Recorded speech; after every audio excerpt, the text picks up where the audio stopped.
Baik, selamat pagi, selamat bertemu kembali pada pembelajaran hari ini. Materi hari ini yang kita pelajari adalah tentang sel, di mana materinya tentang sel prokariot dan eukariot, perbedaan sel hewan dan sel tumbuhan, bagian sel dan organel sel. Kompetensi dasar pada pembelajaran kita saat ini adalah menganalisis konsep tentang keterkaitan antara struktur, fungsi, dan proses berlangsungnya di dalam sel, menyajikan struktur sel dan fungsinya dengan menggunakan berbagai media dalam bidang kemaritiman. Indikator pada materi saat ini, struktur dan fungsi bagian-bagian sel, kegiatan sel sebagai unit struktural dan fungsional makhluk hidup, transportasi membran sel, reproduksi sel sebagai kegiatan untuk membentuk morfologi dan memperbanyak tubuh. Di sini bisa kita lihat perbedaan antara sel prokariot dan eukariot. Perbedaan yang jelas di sini adalah pada membran sel inti sel ya. Membran inti sel atau pada sel eukariotik sudah terdapat membran inti sel, tetapi pada sel prokariotik belum terdapat membran inti sel. Jadi materi genetiknya masih tersebar di sitoplasma.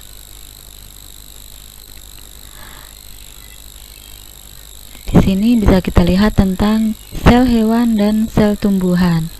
Perbedaan antara sel hewan dan sel tumbuhan. Kalau sel hewan ini beberapa bagiannya sama dengan sel tumbuhan, hanya yang membedakan bahwa pada sel tumbuhan terdapat dinding sel dan kloroplasma.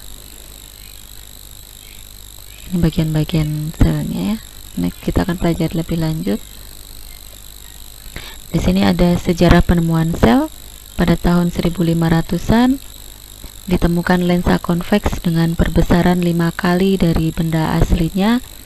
Pada 559, Zacharias Janssen menemukan mikroskop untuk pertama kalinya. Pada awal 1600-an, mikroskop pertama kali di Eropa menggunakan 2 lensa konveks. Kekurangannya terjadi pembelokan cahaya. Sejarah penemuan sel selanjutnya, pada tahun 1632 dan sampai 1723, Anthony van Leeuwenhoek dari Belanda menggunakan mikroskop dan menemukan bakteri, sel darah merah, spermatozoa dan protozoa. Pada tahun 1661, Marcello Malpighi menggunakan lensa untuk mempelajari serangga. Pada tahun 1662, Robert Hooke menemukan sel pada jaringan gabus. Pada tahun 1672, Nehemiah Grew menuliskan buku tentang ilustrasi mikroskop anatomi tumbuhan. Pada tahun 1838 sampai 1839, Matthias Schleiden dan Theodor Schwann mengajukan teori sel hewan dan sel tumbuhan berdasarkan pada observasi.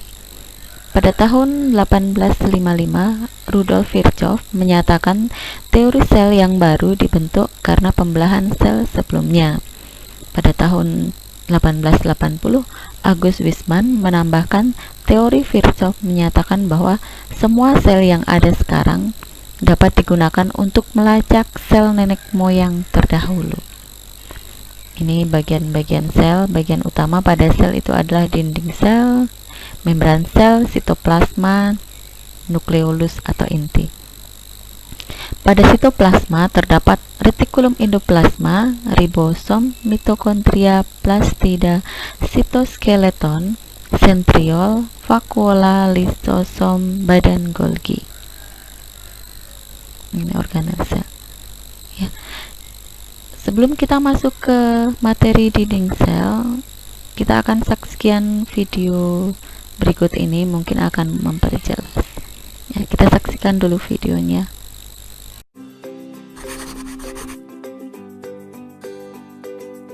Selamat datang kembali di video belajar dokter hewan.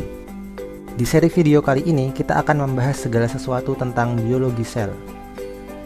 Sejak pertama kali ditemukan pada tahun 1665, para ilmuwan telah merumuskan berbagai teori dan konsep tentang sel. Beberapa di antaranya yaitu 1. Semua makhluk hidup disusun oleh satu sel atau lebih. Artinya, ada makhluk hidup yang hanya terdiri dari satu sel, dan ada makhluk hidup yang tubuhnya terdiri dari banyak sel. Makhluk hidup yang hanya memiliki satu sel disebut organisme uniseluler, sedangkan yang tubuhnya terdiri dari banyak sel disebut organisme multiseluler. Mulai dari cacing Caenorhabditis elegans yang tubuhnya hanya terdiri dari 1000 sel, sampai manusia yang tubuhnya disusun oleh sekitar 100 triliun sel. Konsep kedua yaitu sel merupakan unit kehidupan yang paling kecil. Artinya, sel digolongkan sebagai benda hidup yang mampu melakukan berbagai aktivitas. Contohnya, ia mampu mengatur lalu lintas berbagai zat, seperti memasukkan zat makanan dan oksigen, sehingga terciptalah energi melalui proses yang disebut respirasi sel.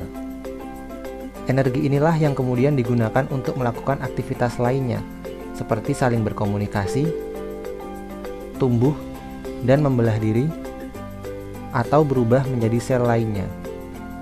Dan terakhir, karena merupakan benda hidup, sel juga dapat mengalami kematian. Konsep selanjutnya adalah struktur sel secara umum. Walaupun terdapat berbagai macam sel, mereka semua memiliki 3 komponen yang sama.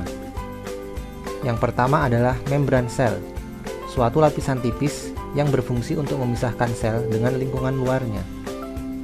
Yang kedua adalah sitoplasma, cairan yang mengisi bagian dalam sel. Dan yang ketiga adalah DNA, suatu molekul yang dikenal sebagai materi genetik, yang berfungsi untuk mengatur kegiatan dan sifat-sifat khusus yang dimiliki oleh sel tersebut. Setelah membahas persamaan yang dimiliki oleh sel, sekarang kita akan membahas perbedaannya.